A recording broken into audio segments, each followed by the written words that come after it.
بسم اللہ الرحمن الرحیم۔ پیارے دوستو، ہدایت الناب کے سبق اور اجراء میں خوش آمدید، مرحبا۔ آج ہمارا سبق نمبر 53 ہے اور ہم پڑھ رہے تھے مرفوعات، جن میں سے ہم نے 2 مرفوعات پڑھ لیے تھے۔ آج تیسرا اور چوتھا مرفوع ہم پڑھیں گے مبتدا اور خبر کے بارے میں۔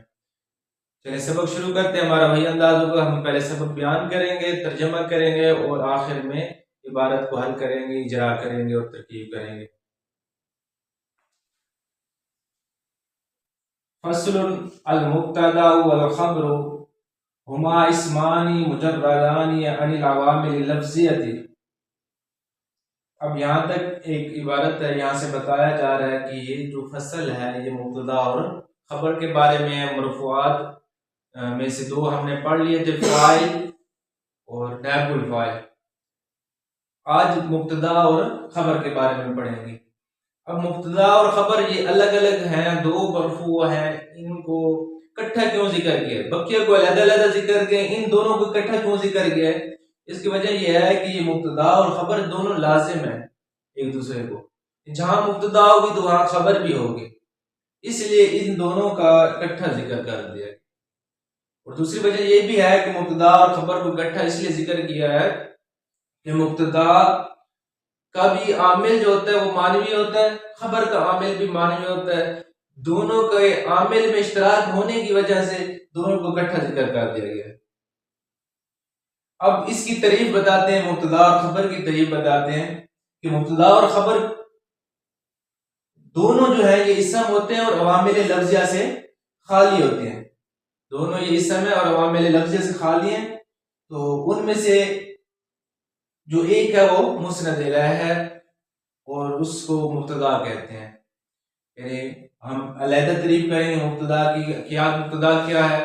وہ اسم جو عامل لفظی سے خالی ہو اور مسند الیہ ہو، یعنی اس کے ساتھ اسناد، اس کی طرف اسناد کی جائے، محکوم علیہ ہو، یعنی اس پر حکم لگایا گیا ہو، تو اس کو مبتدا کہتے ہیں۔ اور خبر کسے کہتے ہیں؟ خبر بھی وہ اسم ہے جو عوامل لفظیہ سے خالی ہو اور اس کے ساتھ حکم لگایا جائے، وہ مسند بھی ہو، اس کے ساتھ اسناد کی جائے، اس کے ساتھ حکم لگایا جائے، اس کو خبر کہتے ہیں۔ اور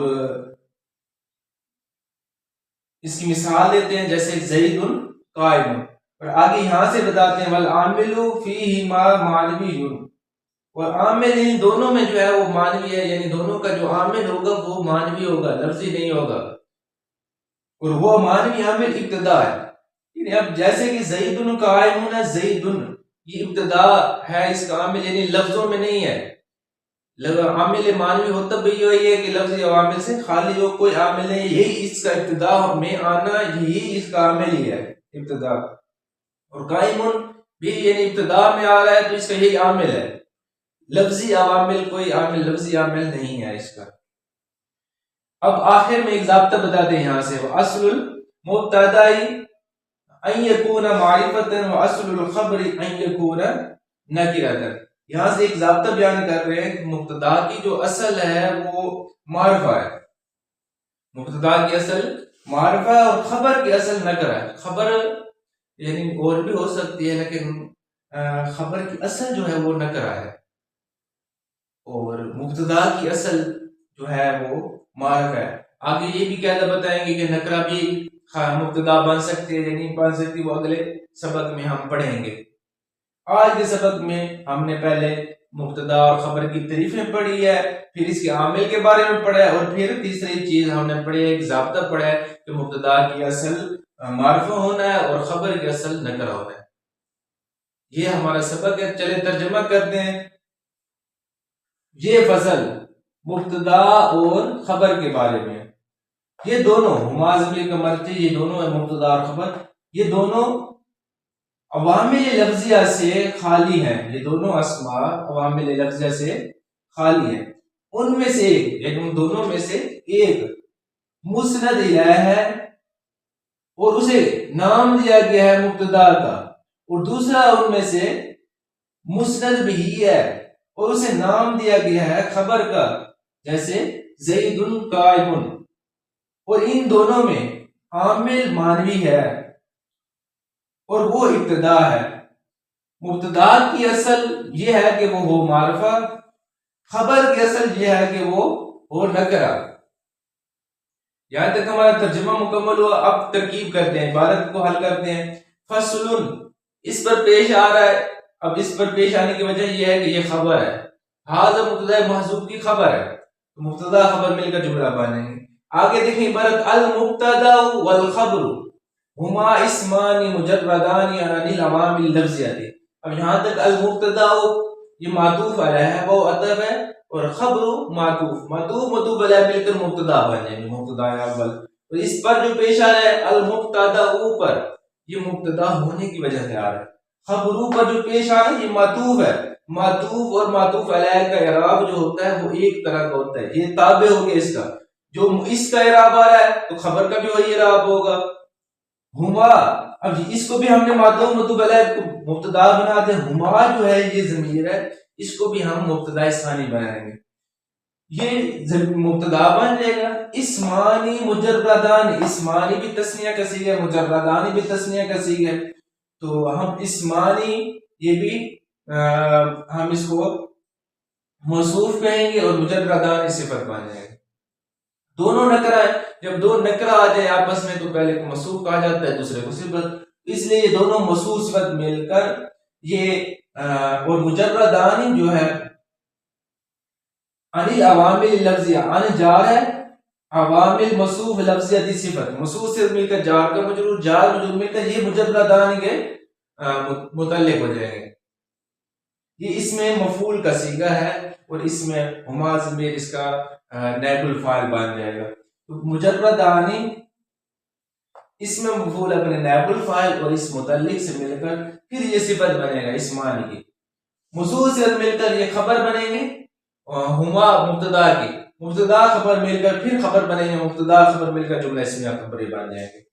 احدہما مسند الیہ، اب اس کی ایک ترکیب ہوگی. احدہما، احدو مضاف، ہما ضمیر مضاف ہے. جب ضمیر کے ساتھ اسم آئے گا تو اسم کو ہم مضاف کہیں گے اور ضمیر جو ہوگی وہ مضاف الیہ ہوگی. تو یہ مضاف الیہ مل کر مبتدا بن جائیں گے.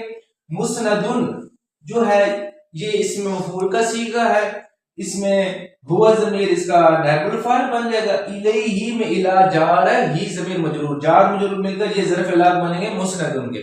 مسندن اس مفعول اپنے نائب الفاعل اور اس متعلق سے مل کر پھر خبر بنے گا، مبتدا خبر مل کر جملہ اسمیہ خبریں بن جائیں گے. آگے دیکھیں وَيُسَمَّى الْمُبْتَدَأَ. اب مبتدا پڑھ رہے ہیں ہم، اس پر نصب کیوں آ رہا ہے؟ یہ مفعول بن رہا ہے یسمى کا. یسمى فعل مجہول ہے، اس کا صیغہ پیچھے بھی کئی بار بتا چکے ہیں. اور ہوا ضمیر جو ہے یہ نائب الفاعل ہے اور مبتدا یہ مفعول ہے، مفعول بھی. تو فعل اپنے نائب الفاعل اور مفعول سے مل کر جملہ فعلیہ خبریں بن جائیں. والثانی مسند بھی، والثانی جو ہے یہ مبتدا بن جائے گا، یہ حالت رفع میں ہے. تو یہ مبتدا اور مسندن بھی، یہ بالکل یہاں جس طرح مسندن الیہ کی ترکیب کی یہ بھی مسندن بھی اسی طرح ہو کر یہ پھر خبر بن جائے گا، مبتدا خبر مل کر جملہ اسمیہ خبر.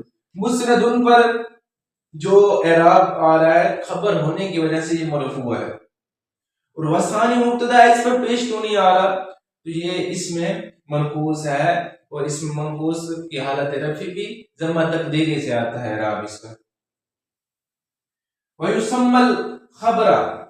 اب یسمى الخبر، خبرہ کیوں پڑھ رہے ہیں؟ کیونکہ یہ بھی مفعول بن رہا ہے. یسمى فعل ہے، ہوا ضمیر نائب الفاعل ہے اور خبرہ جو ہے مفعول بنے گا. فعل فاعل مفعول مل کر جملہ فعلیہ بنے گا. نحو زید قائم، زید مبتدا قائم خبر ہے، مبتدا خبر مل کر جملہ اسمیہ بنے گا. اور نحو کی ترکیب نحو مضاف اور پورا جملہ مضاف الیہ ہے، مضاف الیہ مل کر مثال مبتدا محذوف کی خبر بنے گا. والعامل فیہما معنوی، والعامل جو ہے یہ موصوف بن جائے گا. فیہما جو ہے جار اور ہما ضمیر مجرور، جار مجرور مل کر القائم کے متعلق ہو کر یہ صفت بن جائے گا عامل کی. موصوف صفت مل کر پھر مبتدا بنیں گے اور معنوی جو ہے یہ خبر بن جائے گا. تو عاملو پر جو پیش آ رہا ہے مبتدا کی وجہ سے ہے اور معنوی پر جو پیش آ رہا ہے یہ خبر ہونے کی وجہ سے. مبتدا خبر مل کر یہ بھی جملہ بن جائے گا. آگے دیکھیں وہو الابتداء، ہوا مبتدا شروع میں ضمیر مرفوع منفصل آ جائے اور اس کے بعد کوئی لفظ آ جائے، جملہ ہو یا اسم ہو، اس ضمیر کو ہم مبتدا بنائیں گے اور بعد والے اسم کو خبر بنائیں گے، تو یہ مبتدا خبر بن جائیں گے۔ ابتدا پڑھیں گے، خبر ہونے کی وجہ سے اس پر پیش آ رہا ہے۔ اب آگے دیکھیں وَأَصْلُ الْمُبْتَدَاءِ أَن يَكُونَ مَعْرِفَةً، اصل پر جو پیش آ رہا ہے مبتدا ہونے کی وجہ سے، مبتدائی یہ مضاف ہے، اصل نکرہ ہے اور یہ معرفہ ہے، پہلا نکرہ دوسرا معرفہ تو مضاف ہے بندے، یہ مبتدائی پر جو زیر آ رہی ہے مضاف ہونے کی وجہ سے آ رہے ہیں، یہ دونوں مضاف مل کر مبتدا بنیں گے۔ ان مصدریہ، ان یکون، یکون کو جو نصب دے رہا ہے وہ ان دے رہا ہے، ان یکون ان مصدریہ، یکون فعل ناقص ہے، ہوا ضمیر اس کا اسم ہے، اور معرفتن خبر، فعل ناقص کی جو خبر آتی ہے وہ منصوب آتی ہے، تو اس لیے معرفتن پڑھ رہے ہیں، تو فعل ناقص اپنے اسم اور خبر سے مل کر مصدر کی تغییر میں ہو کر خبر بن جائے گا، مبتدا خبر مل کر جملہ اسمیہ خبریں بن جائیں گی۔ وَأَصْلُ الْخَبْرِ أَن يَكُونَ نَكِرَةً، یہ اس جملے کی ترکیب بالکل اسی طرح ہے، اصل الخبر مضاف مل کر مبتدا اور ان یکون نکرۃ یہ خبر ہو جائیں گے، مبتدا خبر مل کر جملہ اسمیہ خبری ہو جائیں گے۔ آج کا ہمارا سبق مکمل ہوا، امید ہے کہ آپ کو سمجھ آ گئی ہوگی، پھر انشاءاللہ الکریم اگلے سبق میں دوبارہ ملیں گے، تب تک اجازت، السلام علیکم ورحمۃ اللہ۔